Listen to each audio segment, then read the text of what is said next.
자, 오늘 말씀의 제목은 세상을 이기는 힘, 그것은 곧 믿음이다 라고 하는 말씀의 제목으로 주의 음성을 나누고자 합니다. 우리 앞서 본 말씀을 잠시 정리를 해보죠. 앞서 사울을 패하시기로 작정하신 하나님께서는 이제 새로이 당신께서 사용하실 사람을 찾으시고 계신다는 말씀을 나눴습니다. 이 하나님께서는 사무엘을 베들레헴 이새의 집으로 보내십니다. 그의 아들들 중에서 왕으로 기름을 붓게 하시기 위함이셨습니다. 그래서 이새의 집에 찾아왔던 이 사무엘은 이새가 준비해 놓은 아들들을 한 사람 면접을 하게 되는데요. 그런데 그 아들들 중에는 하나님이 택하신 자가 없음을 알게 됩니다. 결국 그래서 뜰에서 형들의 양들을 치던 이 말제 아들 다윗을 결국 불러오게 되죠. 저 불러온 이 다윗을 만난 이 사무엘에게 하나님께서 말씀하십니다. 이가 크니 일어나 기름을 부으라 말씀하셨죠. 이처럼 사무엘에 의해서 이스라엘의 왕으로서 기름 부음을 받았던 이 다윗, 그는 그날 이후로 여호와의 영에 크게 감동되었다라고 성경은 말씀하고 있습니다.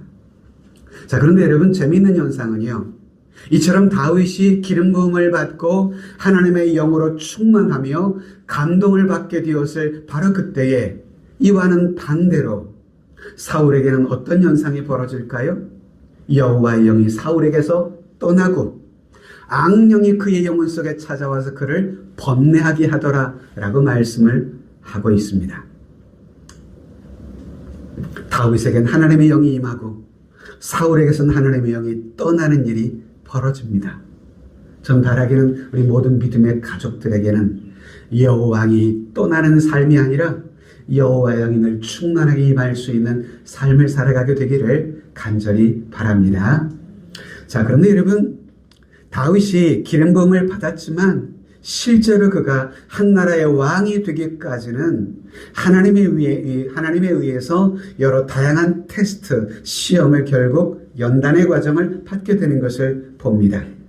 우리 예수님께서도 메시아로서의 사역을 시작하기 전에 광야에서 시험을 받으셨듯이 오늘 다윗도 왕으로서 그 거룩한 사역을 시작하기 전에 일정 기간의 시험, 연단의 과정을 거치게 되는 것을 우리가 지난주 말씀을 나눴습니다.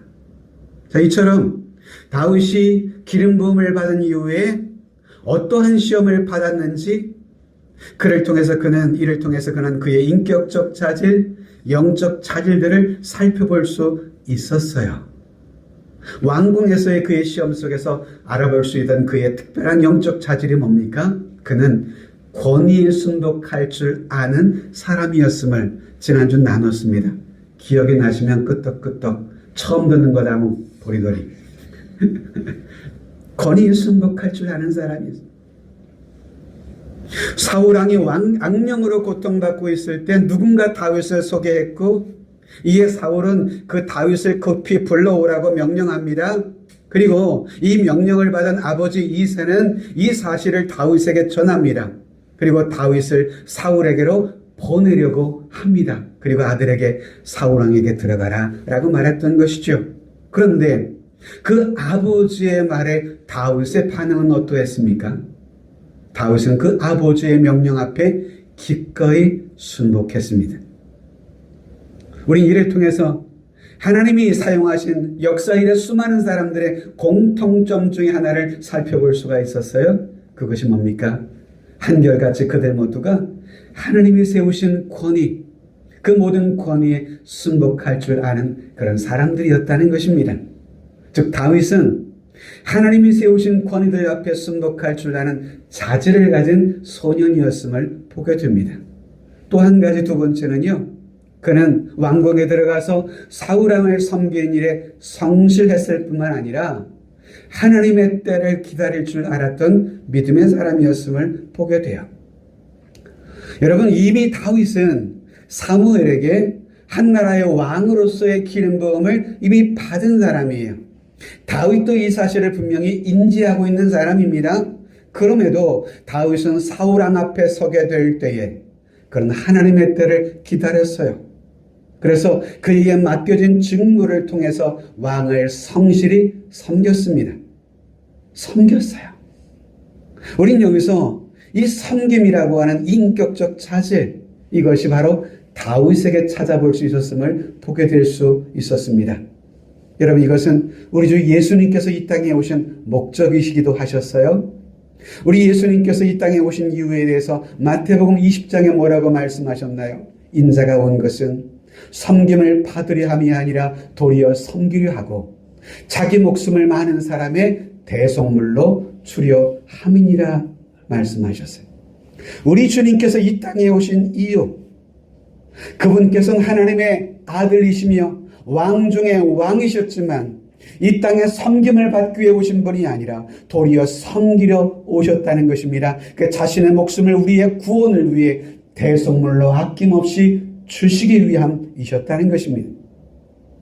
그러므로 여러분, 이런 주님을 믿는 우리 성도의 삶에 반드시 따르며 닮아야 할 소중한 영성이 하나 있다면 그것은 섬김이라고 하는 영성입니다. 뭐 기도할 때 이것이 영성이 아니고요. 섬기는 영성. 그래서 신앙의 연수가 더 오래되면 오래될수록 교회에서 여러분 거룩한 직분을 더하여질수록 우리는 더욱더 주님을 닮는 자로 더욱 섬기는 자가 되어야 합니다. 그런데 안타깝게 그러지 못한 분들도 때로 눈에 띄어서 우리의 눈살을 찌푸리게 하기도 하지만요.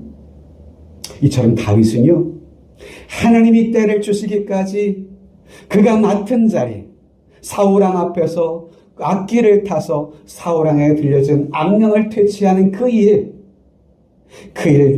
통해 왕을 섬기는데 최선을 다해 성실했음을 보게 됩니다.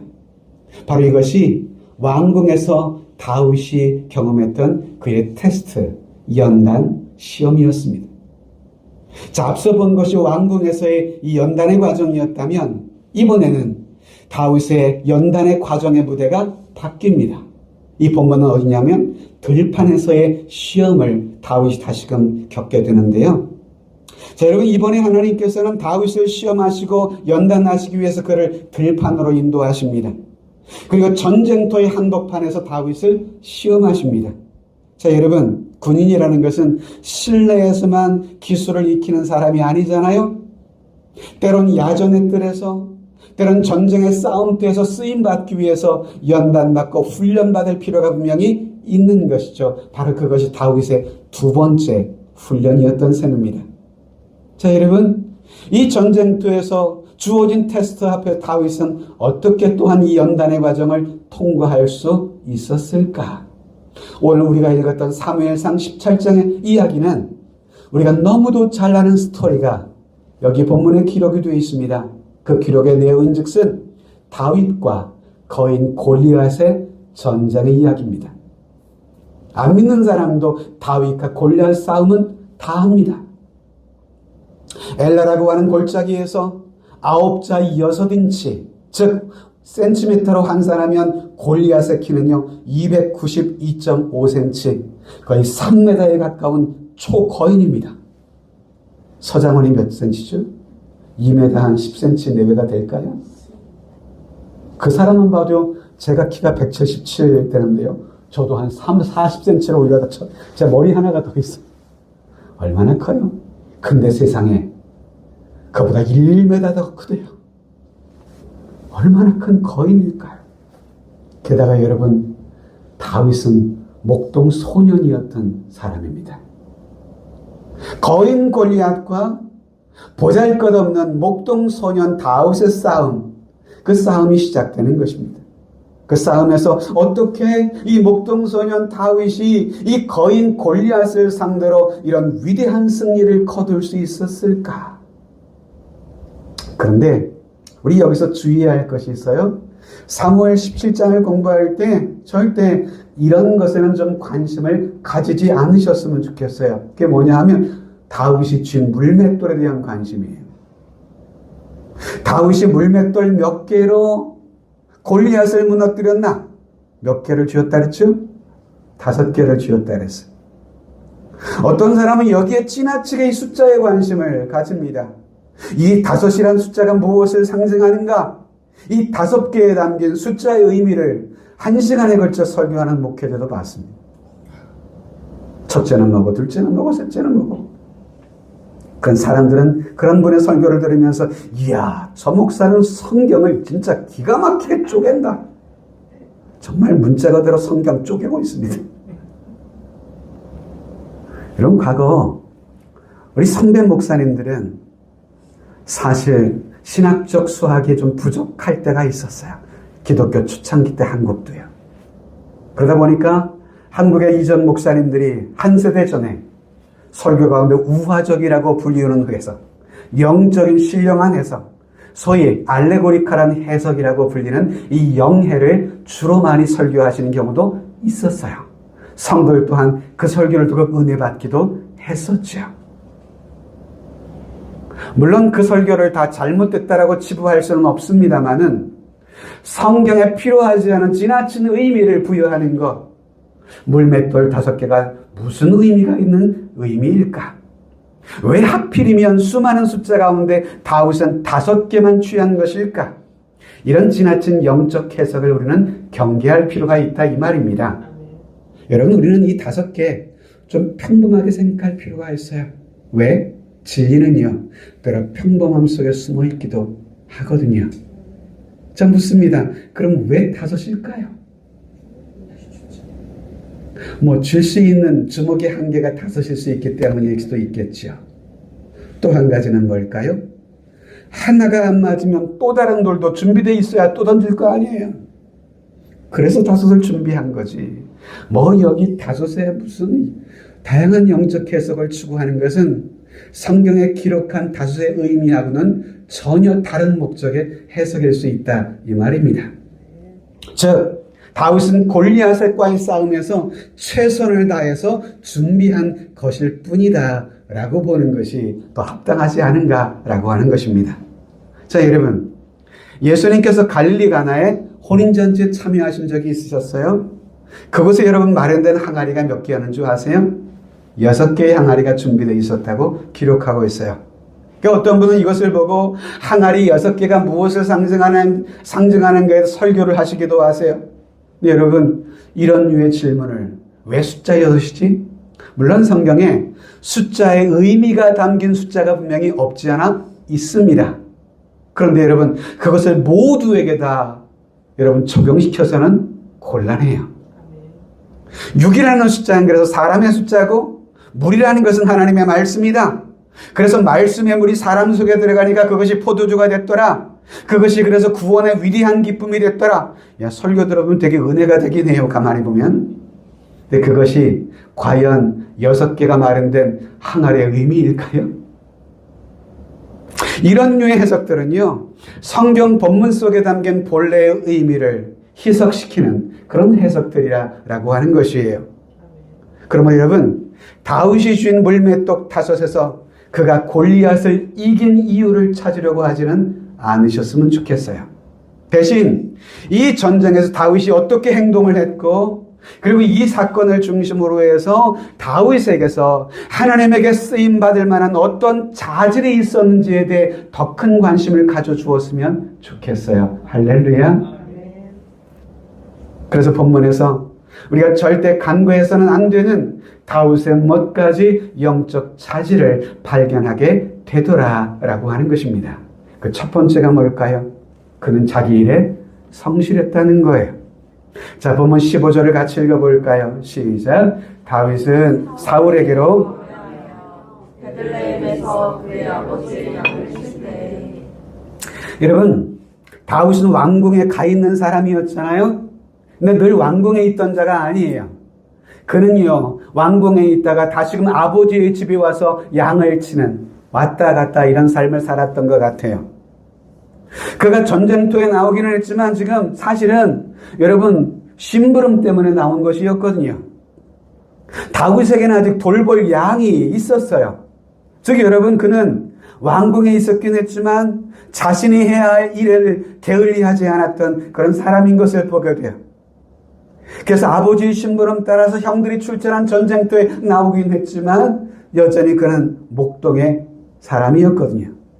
우리는 여기서 무엇을 찾아보게 되느냐? 그것은 다윗의 일상생활의 성실성, 소위 다윗의 일상생활의 영성을 보게 됩니다. 내게 맡겨진 그 일에 성실한 것, 이것이 그리스도인의 일상생활의 영성이거든요. 영성이라는 것이 기도원 가서 무슨 불 받는 것 말이 영성이 아니에요. 내가 가진 믿음을 가지고 내게 주어진 일상의 삶 속에서 가정이나 여러분 직장의 현장에서나 여러분 주님을 믿는 믿음을 가지고 성실하게 믿음으로 감당하는 삶이 여러분들의 일상의 영성이라는 것 잊지 마시기를 바랍니다. 그것이 일상의 영성이에요. 다윗은 전쟁터에 출전하면서 자신이 해야 할 일을 절대로 게을리하지는 않았어요. 자신에게 맡겨진 그 일에, 부름받은 그 일에 신실했던 하나님의 사람, 그가 다윗이었거든요. 우린 여기서 하나님께서 왜 다윗을 사용하셨고 전쟁터에서 놀라운 승리를 가져오게 하였는지를 여기서 다윗의 자질을 찾아보게 되는 것입니다. 여러분, 우리 예수님의 생애를 한번 묵상해 봅시다. 그분은 마지막 최후의 3년 동안을 구세주로서의 동생의 사역을 감당하셨어요. 그런데 그 이전 30년 기간은 그분께서 어떤 일을 하셨는지 우린 전혀 알지를 못합니다. 왜? 성경에 기록이 없거든요. 30년은 무엇을 하며 사셨을까?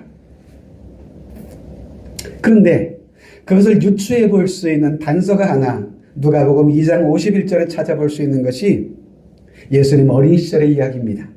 예수께서 함께 내려가사 나사렛에 이르러 순종하여 받드시더라.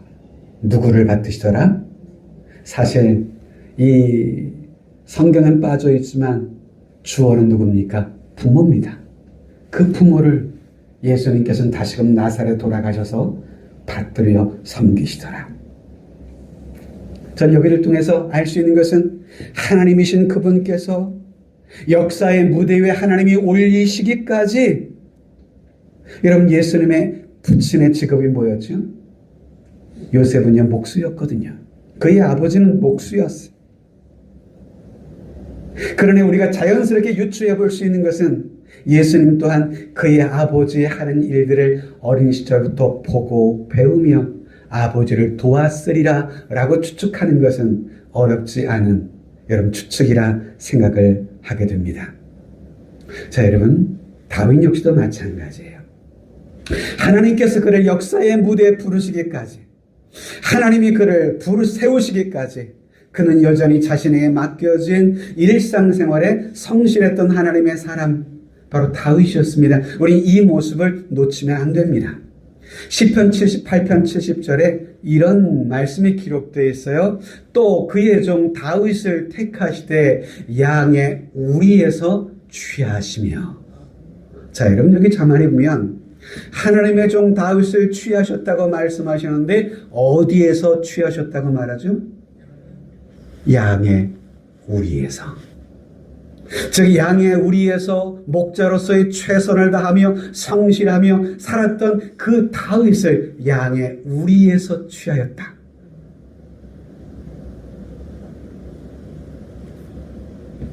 여러분, 성경에 보면 하나님이 부르신 사람들을 보세요. 빈둥빈둥 아무 일도 하나던 무의도식하던 그런 사람을 하나님이 불러 쓰신 적이 혹시 있으셨나요? 그런 사람 찾아본 적 없습니다. 고기 잡던 어부를 한번 생각해 볼까요? 이 어부들은 그날도 바다에서 열심히 그물을 건지며 고기를 잡던 사람들이었습니다.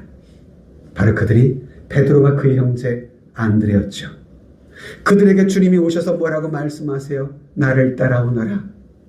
내가 너를 사람을 낚는 어부가 되게 하리라 하셨어요.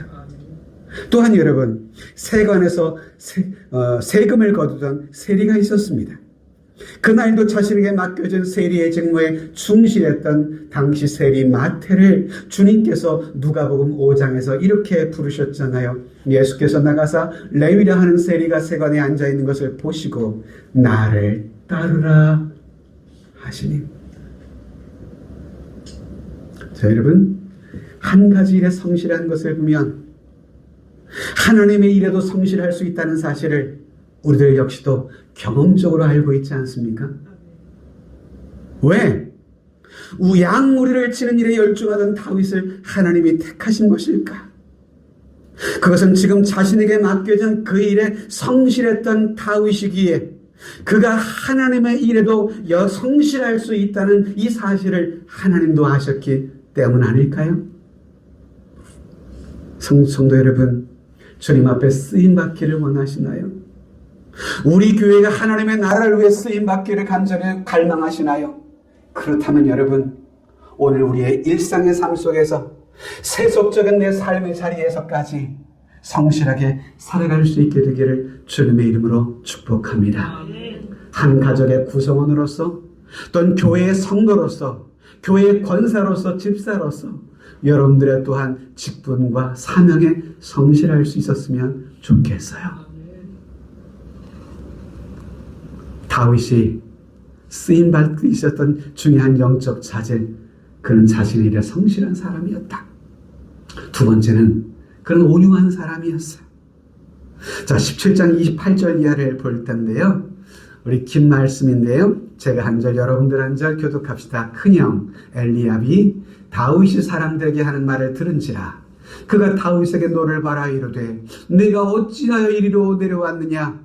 뜰에 있는 양들을 누구에게 맡겼느냐? 나는 너의 교만과 너의 마음의 완악함을 아노니 네가 전쟁을 구경하러 왔도다. 내가 무엇을 하였나이까? 어찌 이리로 왔으리? 다 같이요. 돌아서서 다른 사람을 향하여 전과 같이 말하며 백성이 전과 같이 대답합니다. 자, 여러분, 다윗은요, 그의 형들이 이 블레셋과의 전쟁하는 이 전쟁에 군사로 출전하고 있던 상황이었거든요. 형들의 안부를 묻기 위해 다윗을 보낸 것이었어요. 형들이 잘 있는지 다치지는 않았는지 보고 오라는 것이었죠. 그래서 다윗은 아버지의 명을 따라서 전쟁터에 간 것이었습니다. 그런데 이 전쟁에 찾아왔던 이 다윗에게 그의 형들이 보고는 지금 시비를 걸고 있는 거예요. 시비를. 너 뭐하러 전쟁터에 왔느냐? 네가 뭐나 된 줄 알아? 괜히 교만하게 너 자신을 세우고 싶어서 잘난 척하고 싶어서 왔지? 이 얘기를 하고 있는 거거든요, 형들이. 그런데 이 형들의 비난과 질타 앞에서 다윗은 형님들, 사람 잘못 보셨어요. 이 몸은요, 사무엘로부터 기름 부음을 받은 사람이에요. 좀 왕이 될 사람이에요. 이렇게 대답할 수 있었던 상황 아니었어요? 그런데 반면에 다윗을 보면 형들을 향해서 꾹꾹 눌러 참고 지혜롭게 얼마나 답변을 잘하고 있는지를 보게 돼요. 그 형들의 비난 앞에서 함께 분노하며 싸우지 않았어요. 이런 다윗의 모습은 후에도, 그가 임금이 된 후에도요, 그가 가진 이런 인내, 온유함의 자질을 엿볼 수가 있게 되는데요. 그렇습니다. 이 다윗은 참 언제나 온유했던 사람이었어요. 그래요, 하나님은요, 온유한 사람을 자주 들어 쓰시는 분이세요. 디모데후서 2장에 보시면 바울은요, 하나님의 일꾼에 대한 자질을 이야기하면서 이렇게 말씀하고 있거든요. 같이 읽어볼까요? 주의 종은 마땅히 다투지 아니하고 모든 사람에 대하여 온유하며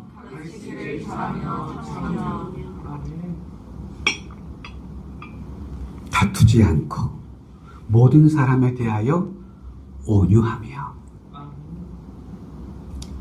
묻습니다, 여러분. 여러분, 모세에 대해서 어떻게 생각하시나요? 모세는 온유한 사람일까요? 아니면 온유하지 않은 사람일까요? 성경은 여러분, 민수기서 12장에 뭐라고 말씀하세요? 그 모세에 대해서 이렇게 말합니다. 이 사람 모세는 온유함이 지면의 모든 사람보다 더하더라 라고 말해요. 자, 정말 그럴까요?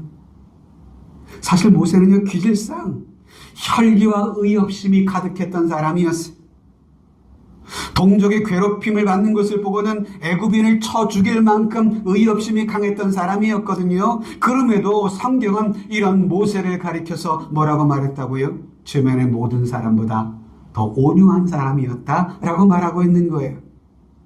여러분, 주님께서 마태복음 5장 5절에 보면 산상수훈을 팔복을 말씀하시면서 온유한 사람과 그가 받을 복에 대해서 이렇게 말하잖아요. 온유한 자란 복이 있나니 그들이 땅을 기업으로 받을 것이며.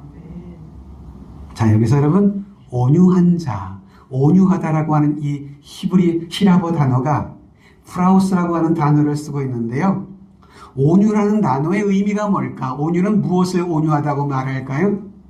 이 단어의 원래 의미는 사나운 길들여지지 않은 짐승을 데려다가 조련사에 의해서 일정 기간 동안 길들여진 이 동물, 그런 길들여진 상태, 이것을 온유하다라고 표현하고 있어요.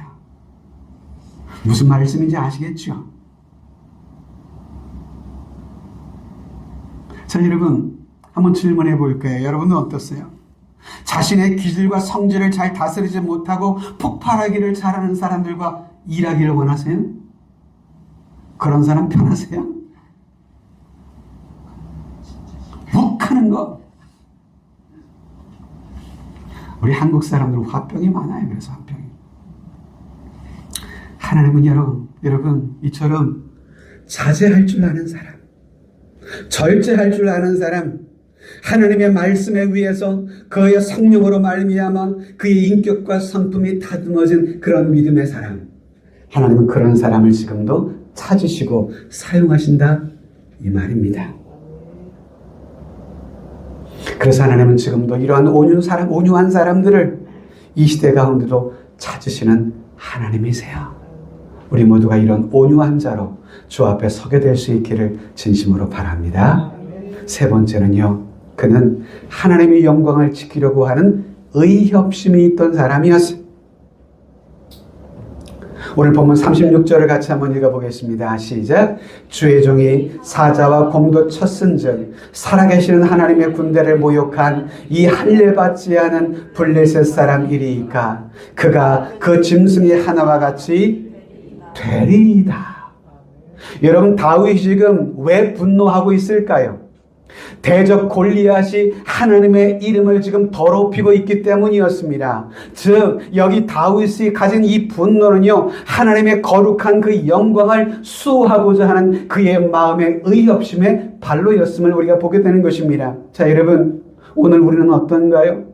내 마음 깊은 곳에 하나님의 영광을 지키려고 하는, 하나님의 거룩한 명예를 지키려고 하는 이런 거룩한 의협심이 내 속에 얼마나 나를 움직이고 있으신가요? 다윗에게 있었던 이런 의협심을 우린 놓치지 말아야만 합니다. 여러분 생각해 보세요. 내 부모가 남들에게 비난을 받고 모욕을 당하고 있을 때 그것을 가만히 두고는 자녀들이 누가 있을까요? 그런 자녀 있을까요? 여러분, 우리 하나님의 거룩한 명예가 더럽혀지는 현장 앞에서 우리가 하나님의 자녀로서, 그의 거룩한 백성으로서, 하나님을 아버지라고 부르고는 성도로서 어떻게 여러분 모른 채 가만히 있을 수가 있을까요?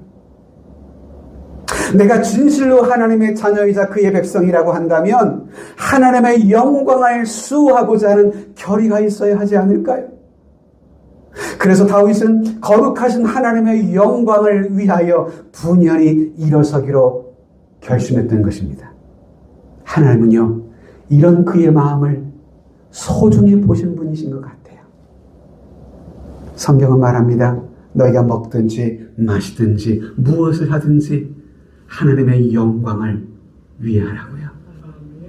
전 가끔 스포츠 스타들 중에 그가 메달을 따고는 그 자리에 무릎을 꿇고 앉아서 하나님 앞에 감사하며 기도하는 모습을 너무도 귀하게 바라보게 돼요. 물론 어떤 믿지 않는 사람들은 그것을 보고 비난하는 사람들이 있기도 합니다.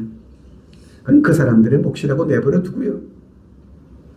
우린 그 모습이 얼마나 자랑스러워요. 세상 사람들의 손가락질이 들어와서 하나님 앞에 영광 돌리지 못한다면 그건 곤란하잖아요. 전 그래서 한 연예인을 알고 있습니다. 연말에 연예 시상식에 그가 대상을 받았어요. 그의 대상의 수강 중에 가장 먼저 고백한 말 한마디, 이 모든 영광을 하나님 앞에 돌립니다. 할렐루야.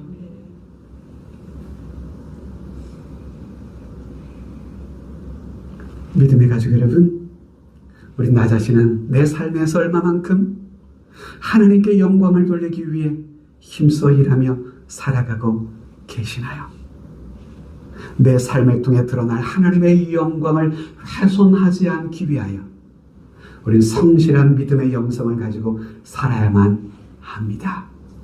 사람 앞에서만 눈 가리고 아웅하는 것이 아니라 누가 보든 보지 않든 누가 나를 보고 계세요? 하나님이 지켜보시잖아요. 그분 앞에 성실하면 사람도 봐요. 사람도 인정해요. 바라기는 우리 모든 믿음의 가족들의 삶을 통해 하나님의 영광이 드러나는 그런 삶을 살아갈 수 있게 되기를 축복합니다.